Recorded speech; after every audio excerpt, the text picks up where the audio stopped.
Bonjour à tous et bienvenue sur Mosaïque Cristal. Voici les titres du JT. Un Américain à Beach sur les traces de son père, Keith Gilbertson, a traversé l'Atlantique pour découvrir l'espace mémoire. Son père a servi dans la 100e division d'infanterie américaine durant la Seconde Guerre mondiale. Il a contribué à la libération du pays de Beach à l'hiver 1944. Les fortes chaleurs impactent la vie des cigognes. À Sarralbe, le célèbre couple filmé par la webcam a perdu 2 de ses 5 cigogneaux. Entre les déchets jetés dans la nature qui engendrent des occlusions intestinales et le manque de nourriture, la sélection naturelle opère. Wetty à l'école, c'est un concours national qui avait pour thème cette année du clic au déclic, moins d'écran pour l'environnement. Parmi les 10 gagnants de la région, 4 classes sont sur le territoire de la Casque. Saturday Rock Fever à Rohrbach, l'association de théâtre Les Saltimbanques de Rohrbach-les-Beach a organisé un grand concert. Sur scène, le groupe Rock Legends Experience est DJ là-bas pour un show de 20h à 3h du matin. Méli-Mélo urbain, c'est l'aboutissement du travail des jeunes comédiens du conservatoire de Sarreguemines. La classe des collégiens est montée sur la scène du Casino des Faïenceries pour 2 représentations de cette pièce adaptée et mise en scène par leur professeur Margot Gauer.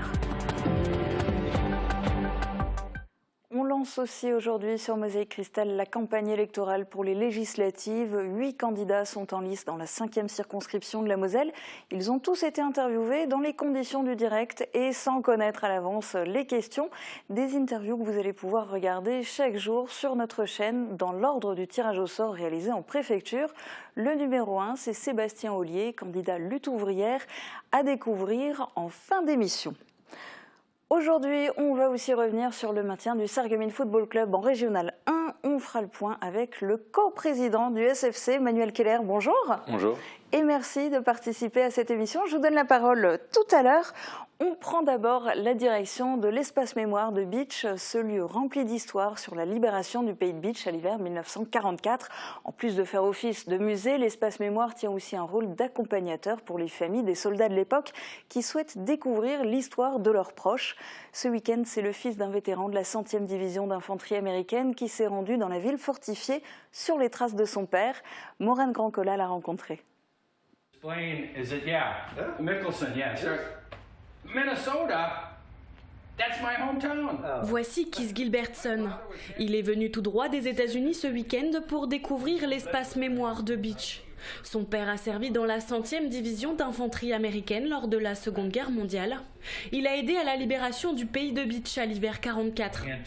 Keith a traversé l'Atlantique direction Beach pour marcher sur les pas de son père. J'ai été surpris de voir, grâce à Facebook, que d'anciens soldats sont toujours mis à l'honneur ici. J'ai grandi avec les histoires que mon père m'a racontées de cette époque. Il est mort il y a 3 ans maintenant, et à 90 ans, il me racontait toujours ces histoires. J'avais envie de découvrir tout ça de mes propres yeux. C'est aussi pour ça que je suis là aujourd'hui, pour honorer sa mémoire. Les histoires de son père, Keith les a retranscrites dans ce livre qui l'emmène partout. Des mémoires qui racontent le périple des soldats américains lors de la libération il y a de ça presque 80 ans. Pour l'espace mémoire de Beach, accueillir les familles des soldats et leurs histoires fait partie de ses principales missions. Bah oui, complètement. Nous, on veut bien faire le distinguo entre un musée et un espace mémoire. C'est pour ça qu'ici, c'est l'espace mémoire. Et là, on est complètement dedans, puisqu'on part sur des histoires personnelles, des histoires de famille, et qu'on arrive aujourd'hui à emmener ces familles au plus près de leur propre histoire. Durant 3 jours, Keith a pu découvrir un bout de la vie passée de son père à travers le pays de Beach. Un voyage plein d'émotions grâce aux mémoires de son père et à l'espace mémoire de Beach. Émotion aussi du côté de Sarralbe où des internautes ont assisté en direct à la mort de 2 cigogneaux. Les cigognes, comme d'autres animaux, subissent chaque année les conséquences des fortes chaleurs. Le célèbre couple de Sarralbe a dû se séparer récemment de 2 de ses petits. Quelles sont les raisons de cette sélection naturelle? Réponse dans ce reportage de Thibaut Desmerlet. Chaque année, il y a un risque d'infanticide chez les cigognes. Le couple qui niche au-dessus de la mairie de Sarralbe a jeté récemment 2 cigogneaux parmi les 5 hors du nid. Le premier est tombé le 15 mai et le second le 23 mai. Les petits étaient en mauvaise santé. Le cigogneau doit être conforme dans la cigogne. C'est-à-dire il faut qu'il craquette, il faut qu'il se déplace dans le nid. Voilà.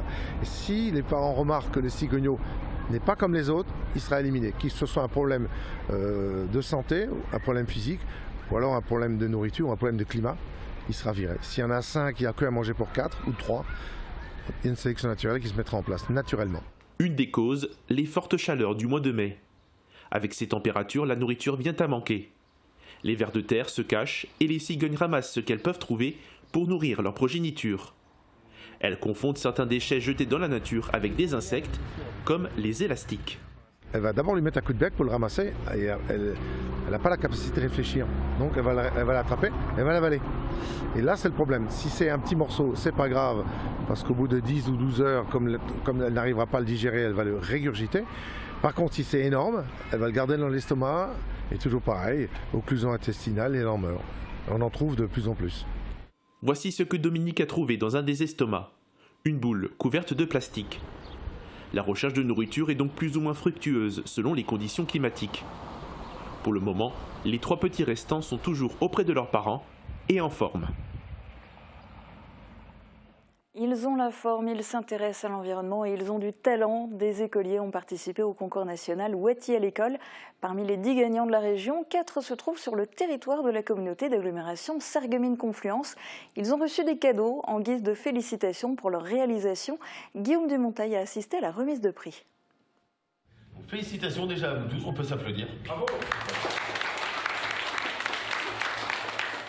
Il y a de l'enthousiasme à Sarralbe dans la classe de CE2 de Madame Letzig. Il faut dire que ces enfants s'apprêtent à recevoir des récompenses. Ils ont participé au concours national Wati à l'école et ils l'ont remporté. Le thème retenu cette année était la sobriété numérique, du clic au déclic, moins d'écran pour l'environnement.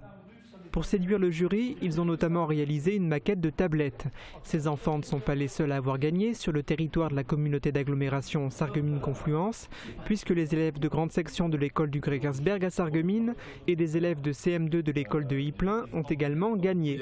Pour les féliciter, ces lauréats ont reçu un diplôme et des jeux de société. Les félicitations sont aussi de rigueur pour les gymnastes sarregueminois. 4 équipes de l'ASSO-Gym se sont rendues ce week-end à Cognac pour participer au championnat de France. Très belle performance de l'équipe féminine 12-15 ans qui est vice-championne de France. L'équipe féminine 10-13 ans a terminé, elle, à la 4e place. L'équipe masculine 10-13 ans s'est classée 11e dans une division très difficile. Enfin, l'équipe féminine 10-11 ans a terminé 10e. Bravo à tous les gymnastes. Et puis bravo aussi aux joueurs du Sarreguemines Football Club qui ont assuré le maintien ce week-end. On en parle avec l'invité du jour.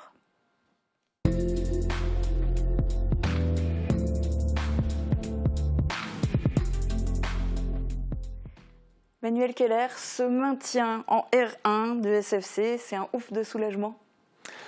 Alors oui, parce qu'un maintien, ce ne sont pas des effusions de joie, c'est plus effectivement du soulagement, on souffle parce que effectivement on va pouvoir gagner du temps sur notre feuille de route.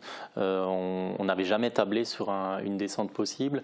D'ailleurs, si on avait accédé à la présidence plus tôt que prévu, c'est parce qu'on pensait justement qu'on pouvait influer sur le cours des choses en aidant le club à rester en Régional 1, parce que quand on descend d'une division, on ne sait jamais quand on remonte en football. Il y a des aléas qui sont incroyables.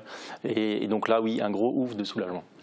D'autant que c'était loin d'être gagné d'avance. Il fallait non seulement gagner, il fallait aussi qu'une autre équipe perde. Enfin, c'était risqué. Quel est le bilan que vous dressez de cette saison ? Alors moi je remonterais même un peu plus loin que vous, c'était pas gagné d'avance, surtout avec tout ce qui s'est passé au mois de décembre. Quand nous on a repris le club, la situation s'est rapidement dégradée, avec 2 défaites incroyables en décembre, avec des joueurs qui avaient des crampes au bout de 45 minutes, des suspensions, donc effectivement le projet qu'on avait repris en novembre n'était plus le même en décembre, on était relégable au moment où on a repris le club, donc c'est à ce moment-là qu'on a décidé de changer le staff, donc on a fait venir Alain Vangère pour l'équipe première, Julien Confrère, un préparateur physique de talent, pour essayer justement de remettre les joueurs d'aplomb. On a fait un recrutement, même si ce n'était pas évident, quand on reprend un club en cours de saison, on n'a pas vraiment de moyens de changer les choses, parce qu'il faut des lettres de sortie pour les joueurs si jamais ils venaient à être d'accord de nous rejoindre. Donc Oui, le bilan il reste positif parce qu'on a perdu finalement que 2 matchs depuis qu'on a repris le club en main. Il y a eu beaucoup de matchs nuls qui avaient le goût de défaite, hein, donc c'était compliqué d'être satisfait. On a eu peur clairement, et à partir d'avril on a utilisé la méthode forte. On a dû montrer quand même aux joueurs qu'ils avaient également des devoirs par rapport à l'institution. Donc le bilan est positif, surtout que cette institution on l'a construite. On a fait venir 15 membres du comité avec nous. On a gardé tous les membres du comité précédents. Ils nous soutiennent, ils bossent. Donc ouais, le bilan est positif et maintenant on espère avoir les premiers fruits dans les prochains jours. Alors du coup, ce maintien permet aussi peut-être de voir la saison prochaine se profiler un peu mieux, parce que mine de rien, une descente de division, ça aurait été compliqué, je suppose notamment financièrement, parce que ça veut dire aussi que ça devient plus difficile de trouver des sponsors, qu'on attire moins de spectateurs pour voir les matchs, etc. Financièrement, ça aurait été énorme de descendre, non? Alors je ne suis pas trop d'accord avec vous, car on a la chance d'avoir des sponsors fidèles au Sarreguemines FC, des chefs de société qui nous sont fidèles à nous, hein. Donc quand je dis nous, c'est mon père, Dan, Lambert, moi. On a cette chance-là d'avoir autour de nous des gens qui, même si on était descendus, nous auraient soutenus. Donc non, financièrement, ce n'aurait pas du tout été une catastrophe, mais c'est sûr que sportivement, ça l'aurait été. Oui, parce qu'il y a forcément des joueurs qui seraient partis. Là d'ailleurs, on est très proche de la période de mutation. Comment ça va se passer? Est-ce que vous pensez qu'il va y avoir des départs? Est-ce que vous cherchez à recruter des nouveaux joueurs? Alors, par rapport aux prolongations de contrats des joueurs, là où je suis vraiment hyper satisfait, c'est qu'on a affaire à un groupe qui est super réceptif. Ils ont tous adhéré à notre méthode. Moi, j'avais commencé à tous les appeler fin avril. J'ai jamais eu écho d'une volonté ou une velléité de départ d'un joueur. Donc ça, c'est vraiment quelque chose de très satisfaisant. Par exemple, je vous annonce qu'officiellement, le capitaine, donc Adel Guendez, qui sort d'une saison absolument formidable niveau statistique notamment, prolonge. Il a prolongé hier. Hugo Chenens également. On va tous vous les annoncer dans la semaine, ceux qui prolongent. C'est quand même quelque chose de très fort de pouvoir réussir ça début juin. Moi, je ne l'avais jamais vécu. Ensuite, par rapport au recrutement, c'est sûr que si on était tombé, les joueurs sur lesquels on est actuellement ne seraient pas venus. Donc là, oui, ça c'est vraiment la bonne nouvelle. Ce maintien, c'est que ça va nous permettre d'essayer d'attirer des joueurs pour renforcer l'équipe, parce que malgré tout, on avait quand même un effectif assez juste, notamment au niveau quantité. Donc là, il va falloir constituer un plus gros effectif pour pouvoir ensuite envisager une meilleure saison. C'est maintenant que tout se joue. C'est pour nous la plus belle partie, parce que moi, dans mon ancien club, on m'avait mis des bâtons dans les roues. J'étais pas en possibilité, j'avais pas la possibilité de pouvoir recruter les joueurs que je voulais. Et maintenant, avec mon père Dan, c'est vraiment formidable de travailler avec eux, avec le coach et également le staff. Donc ouais, ça c'est le bon moment de la saison de pouvoir constituer une équipe maintenant. Et puis des bons moments, a priori, il va y en avoir d'autres, parce que des travaux sont en cours au niveau du stade. L'idée, c'est de créer un espace VIP, c'est ça? Alors, je vais juste me permettre de revenir sur 2 autres choses. Donc déjà, par rapport à la section jeune, nous avons mis en place Nicolas Val et Christophe Floss à la tête de cette section jeune. Donc ce sont 2 personnes remarquables qui vont nous aider pour notre projet à long terme pour la jeunesse sarregueminoise. Je rebondis juste sur ce que j'ai dit avant par rapport au recrutement. Le recrutement, effectivement, est nécessaire cette année parce qu'on ne pourra pas piocher dans les jeunes, vu qu'il n'y avait même pas de U18 au moment où on a repris le club. Donc voilà, ça je tenais à le préciser parce que c'est important. On a un projet à long terme sur la jeunesse sarregueminoise et alentour. Ensuite, deuxièmement, je profite de ma venue ici pour dire que nous allons renouveler le partenariat avec Mosaïque pour la retransmission des matchs en direct, ce qui est quand même un point très très fort pour un club de Régional 1 d'avoir sa télé locale qui retransmet en plus de des conditions extrêmement satisfaisantes les matchs, avec la possibilité pour des spectateurs de prendre beaucoup de plaisir et de suivre leur équipe favorite. Donc ça, vraiment, je tenais à le dire. En déplacement pour ceux qui ne peuvent pas suivre l'équipe dans les stades. Et juste, oui, le dernier point, donc le gros chantier, donc ça c'est Dan Lambert qui s'en est occupé, donc de créer une sorte de loge, donc un salon VIP qui permettra d'accueillir nos sponsors avant, à la mi-temps, après les matchs. L'idée c'est de vivre, et c'est ce que je dis à chacun de nos sponsors, de vivre ensemble une belle aventure humaine. Ce ne sont pas des tiroirs caisses qu'on va voir une fois de l'année. On veut vraiment vivre cette aventure avec eux, et pourquoi pas, moi, ce dont je rêve, c'est un jour de revivre une belle aventure en Coupe de France avec le SFC. Eh ben, on l'espère, on vous le souhaite, et puis on montrera les images de cet espace VIP très bientôt. Merci beaucoup d'avoir participé à cette émission en direct. On passe au rock, la fièvre du rock'n'roll s'est emparée de la salle Robert Schumann de Rohrbach-les-Bitches. C'était samedi soir, un concert auquel a assisté David Orès.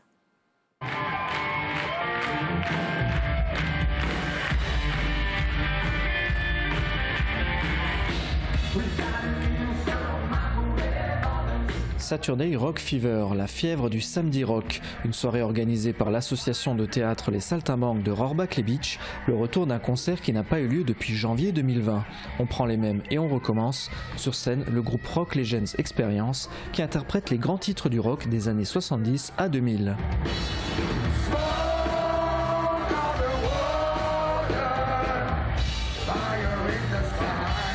Le public adhère, une soirée ambitieuse puisque le groupe se partage la scène avec DJ Là-bas pour un show de 20h à 3h du matin. L'association Les Saltimbanques de Rohrbach présentera sa nouvelle pièce au mois de novembre prochain. Et à propos de pièces, en voici une rythmée avec des collégiens très appliqués. La classe de théâtre du Conservatoire de Sarreguemines a présenté la pièce Méli-Mélo urbain. Pour beaucoup d'ados, il s'agissait de leur premier pas sur scène. Marie-Morgane Pires a assisté au spectacle. Nos problèmes ne regardent personne. Mais si ce type vole votre portefeuille, il volera le mien un peu plus tard, et puis celui de quelqu'un d'autre. Un enchaînement de courtes scénettes.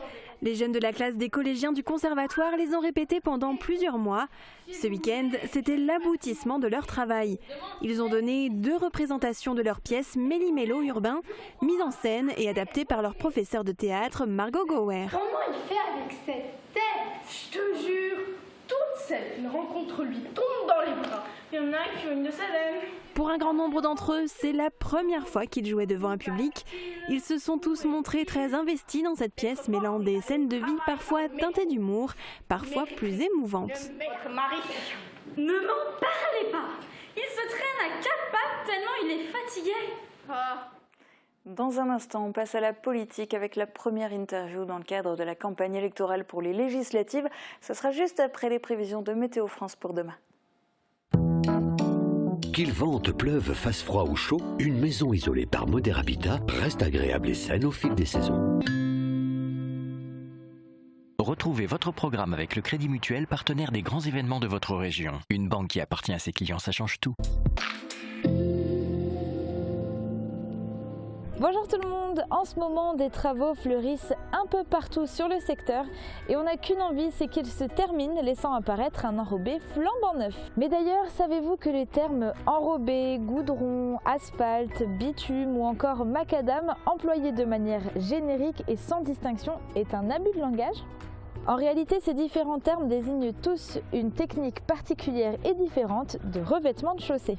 Mais la première technique à voir le jour après les pavés, c'est le macadam. Un procédé qui consiste à répandre des couches successives de pierres, de taille de plus en plus petite, liées avec du sable et de l'eau.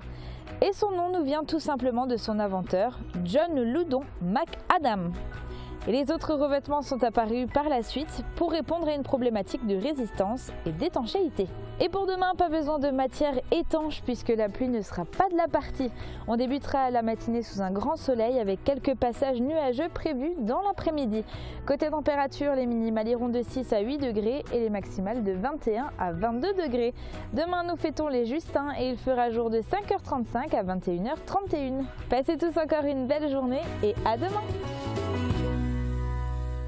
C'était votre programme avec le Crédit Mutuel, partenaire des grands événements de votre région. Une banque qui appartient à ses clients, ça change tout.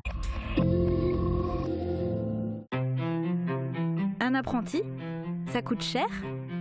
Non, un apprenti ne coûte pas cher, son coût est nettement inférieur à un salarié lambda et tout au long de sa formation, il acquiert des connaissances qui lui permettent de rendre des services à l'entreprise. Du coup, on est gagnant-gagnant.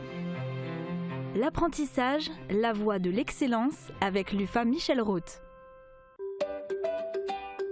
Vous êtes à Sarreguemines, faites d'une pierre deux coups et profitez-en pour faire vos courses hebdomadaires. Un parking au frais et au sec gratuit, un caddie, l'ascenseur et vous voilà déjà dans un superbe magasin Leclerc.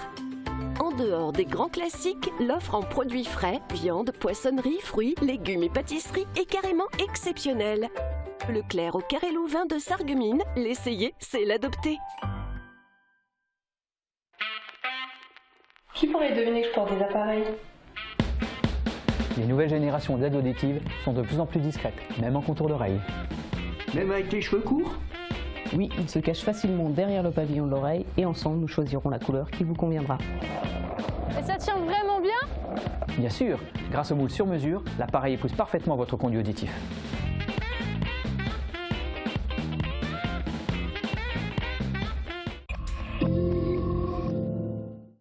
8 candidats briguent le siège de député de la 5e circonscription de la Moselle. Nous avons enregistré une interview de chacun d'eux dans les conditions du direct et nous les diffusons dans l'ordre du tirage au sort effectué en préfecture.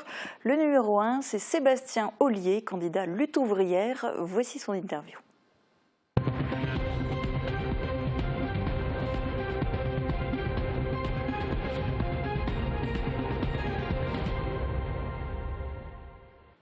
Bonjour Sébastien Ollier. Bonjour. Je voudrais que vous commenciez par nous dire quelques mots sur vous, en dehors de la politique. Qui êtes-vous ? Je suis enseignant à l'université. Voilà, je travaille avec les étudiants, j'essaie de leur transmettre des connaissances. Et par ailleurs, je voulais quand même souligner que j'étais candidat effectivement sur la 5e, mais j'ai également un camarade Gilles Sébastien qui est candidat suppléant, qui est ouvrier de Continental et qui sera également présent dans ces élections à mes côtés. Alors on n'en saura pas plus sur vous personnellement.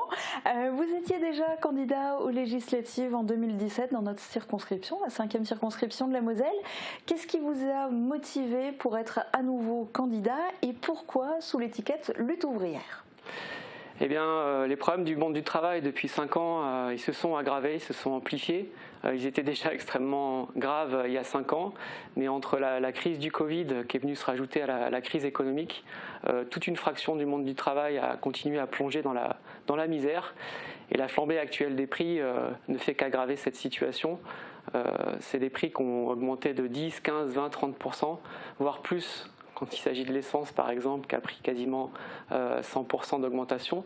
Donc avec les salaires qui étaient bloqués ou les salaires qui ont été rognés ces dernières années, notamment avec la crise du Covid, sans parler du chômage et des millions de travailleurs qui ont perdu leur emploi, notamment je pense aux travailleurs intérimaires, c'est une vraie catastrophe sociale qui a lieu en ce moment, qui se présente et qui ne peut que s'aggraver. Donc aujourd'hui, il était important dans la continuité de la candidature de Nathalie Arthaud au présidentiel, qui a essayé de faire entendre justement la voix du monde du travail, de ceux qui produisent toutes les richesses mais qui aujourd'hui n'arrivent plus à vivre de leur travail ou de leur retraite ou de leur pension d'allocation handicapés ou chômage, de faire entendre la voix de ces travailleurs-là à l'occasion des élections législatives. Donc c'est dans la prolongation de ces élections, on aura des candidats dans toutes les circonscriptions de la métropole, en Martinique, en Guadeloupe, mais également à La Réunion, pour que les problèmes du monde du travail ne passent pas sur un plan secondaire, mais qu'ils puissent être entendus et que toute une fraction du monde du travail puisse exprimer leur colère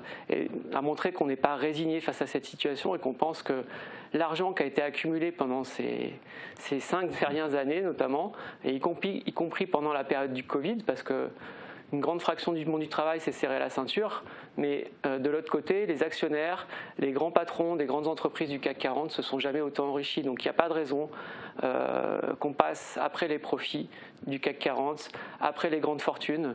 Et c'est pour faire mettre en avant donc, des revendications, des exigences que le monde du travail devra gagner par les luttes, qu'on veut se présenter dans ces élections pour donner l'opportunité aux travailleurs de voter pour leur camp. Alors vous visez une place, un siège à l'Assemblée nationale. Est-ce que vous seriez prêt à voter pour une loi, quel que soit le parti dont elle émane ? Une loi, ça dépendrait laquelle. Moi, je pense que voilà, une des lois qui serait indispensable de voter, ce serait une loi sur la contrôle et la comptabilité, de la comptabilité et des fortunes qui se font dans le dos des travailleurs. Le problème, c'est que ce n'est pas un problème de loi. Ce qu'il faut que les travailleurs entendent et comprennent, c'est que, en fait, le fond du problème, ça ne se passe pas à l'Assemblée. Tous les politiciens qui font croire que le sort des travailleurs va changer avec de nouveaux députés à l'Assemblée, moi je pense que c'est un mensonge. En fait, la loi, elle s'écrit dans les entreprises, elle s'écrit dans le monde du travail. Il existe bien des lois, il existe un code du travail par exemple. Le code du travail, il y a un certain nombre d'articles qui, normalement, devraient empêcher les patrons de licencier, devraient empêcher les patrons d'un certain nombre de risques qu'ils font prendre dans le cadre d'accidents de travail. Et c'est jamais respecté. Donc le changement, il ne viendra pas d'une loi, il viendra d'un rapport de force. Il viendra d'un rapport de force entre le monde du travail et la classe qui dirige la société. La vraie classe qui dirige la société, c'est pas simplement les politiciens, mais c'est surtout les grands donneurs d'ordre, les grands patrons des banques, des grandes entreprises dans ce pays, le patronat qui fait la pluie et le beau temps, et c'est contre eux qu'il va falloir se battre, et il ne suffira pas d'une loi. Donc alors on va parler des mesures que vous voudriez défendre. Par exemple, quelles sont les mesures que vous voudriez défendre concernant le pouvoir d'achat ? Le pouvoir d'achat aujourd'hui, c'est le problème, je pense, un des problèmes principaux des travailleurs. Une des mesures, on pense qu'aujourd'hui les salaires ne suffisent plus pour vivre, les retraites non plus. Donc il faudrait aujourd'hui que tout le monde ait au minimum 2 000 € net pour pouvoir vivre correctement. C'est même le gouvernement Castex qui l'a dévoilé en offrant des miettes, 100 € de prime gasoil au moment de la crise et de la montée des prix de l'essence, en disant que tous ceux qui avaient moins de 2 000 € net ne pourraient pas s'en sortir. Donc c'est une réalité aujourd'hui, et malheureusement c'est quasiment 80% du monde du travail, retraités compris, chômeurs, handicapés, qui ne touchent pas cet argent-là, qui ne peut pas vivre. Aujourd'hui les salaires, ils sont au plancher. Aucun travailleur finit le mois avec 100 ou 200 € en rab pour se dire tiens, je pourrais me faire un resto, ou peut-être ce mois-ci je pourrais faire un petit extra. Ça n'arrive pas, personne n'a ça à la fin du mois, et ça c'est un scandale. C'est un scandale aujourd'hui qu'il y ait des travailleurs pauvres. Comment ça se fait qu'en travaillant, en faisant fonctionner la société, on soit pauvre? C'est pas normal. Donc il faut que tout le monde ait 2 000 € net aujourd'hui, et que les prix qui flambent aujourd'hui, il faut que les salaires soient indexés sur la flambée des prix. Parce qu'on le voit bien aujourd'hui, tous les jours les prix augmentent. Par exemple, chez Lidl, j'ai discuté l'autre fois avec des travailleuses du Lidl. Il n'y a pas si longtemps, c'était toutes les semaines qu'elles changeaient les étiquettes pour changer les prix. Aujourd'hui, c'est tous les jours. Tous les jours, tous les produits, et pas simplement les produits liés au blé, etc. C'est tous les produits qui flambent et qui augmentent. Et il n'y a pas de raison que nos salaires ne suivent pas les prix, parce que nous, on en a besoin pour vivre. C'est nos seuls revenus, c'est notre seule ressource. Donc il faudra se battre pour que les salaires soient indexés sur les prix, de manière à ce que notre niveau de vie il ne recule pas tous les jours. Il n'y a aucune raison que ça se passe comme ça. Et si je peux insister juste un petit peu là-dessus, parce qu'on me dit souvent « mais c'est pas possible, c'est utopique, 2 000 € net », évidemment, tout le monde est loin de gagner ça. Et pourtant, quand on regarde les profits du CAC 40, c'est quand même 160 milliards d'euros que les grandes entreprises ont emmagasinés cette année.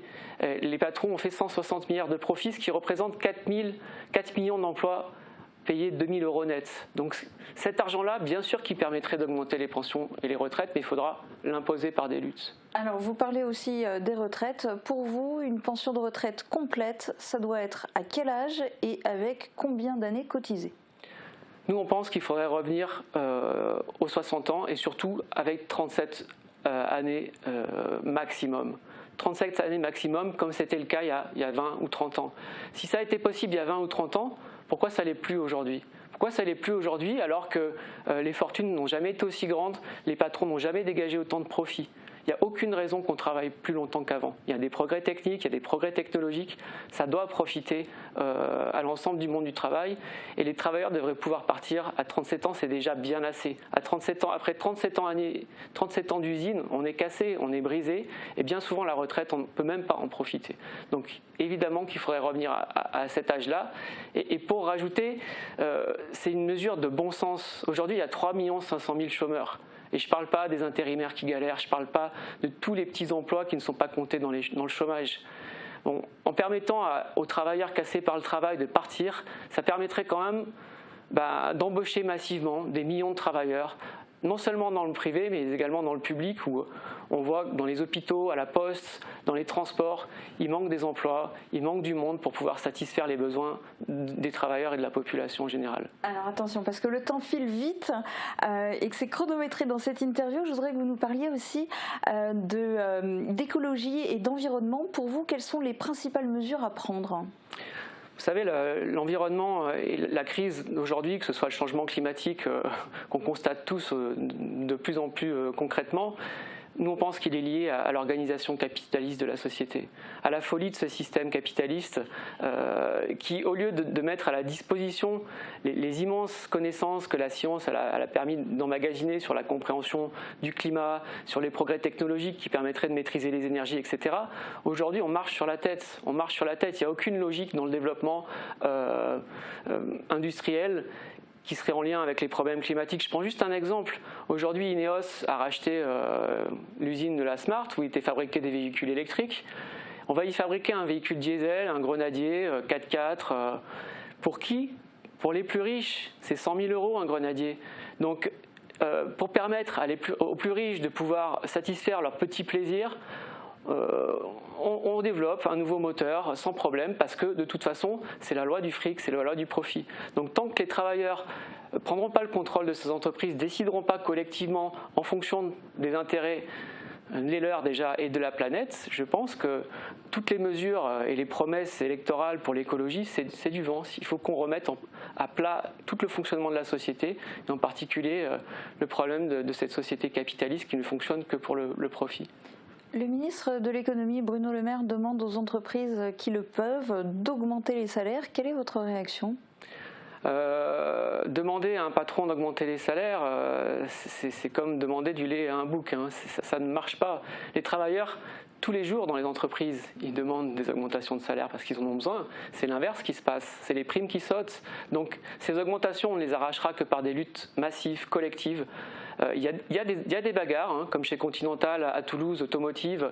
Ils sont rentrés en grève ces dernières semaines pour 200 € net d'augmentation. Il y a des bagarres comme à Châtellerault dans les petites entreprises où les travailleurs ont obtenu 100 € net.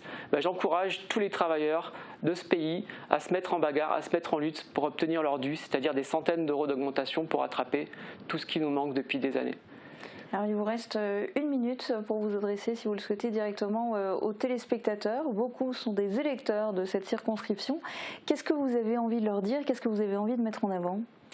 J'aurais envie de dire aux travailleurs qui vont participer à ces élections de ne pas se résigner. La situation elle est catastrophique pour l'ensemble du monde du travail, mais il y a des solutions et ces solutions elles passeront par nos luttes collectives, par notre capacité à nous unir derrière des revendications très simples qui sont un salaire minimum de 2 000 € net pour pouvoir vivre tous dignement de notre travail, la répartition du travail entre tous, pour qu'on fasse reculer le chômage et puis que nos anciens puissent partir à la retraite dignement. Et pour pouvoir faire ça, il faudra prendre sur les fortunes et contrôler justement les comptes de ces entreprises pour voir que de l'argent, il y en a. Et il n'y a pas de raison que ça ne serve pas à nos intérêts collectifs de travailleurs plutôt que d'aller enrichir les poches des actionnaires. Donc j'encourage les travailleurs qui pensent que cette perspective elle est possible, qui ne sont pas résignés, à voter pour nos listes lutte ouvrières dans la prolongation du vote de Nathalie Arthaud pour la présidentielle. Et c'est la fin du temps imparti pour cette interview. Rendez-vous dimanche 12 juin pour le premier tour des élections législatives. Merci.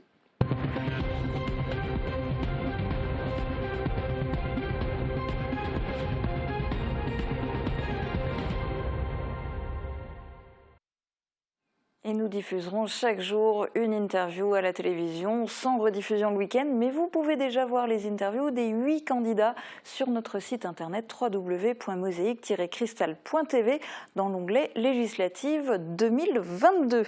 À demain, dès midi, pour une nouvelle émission. Très bonne journée à tous.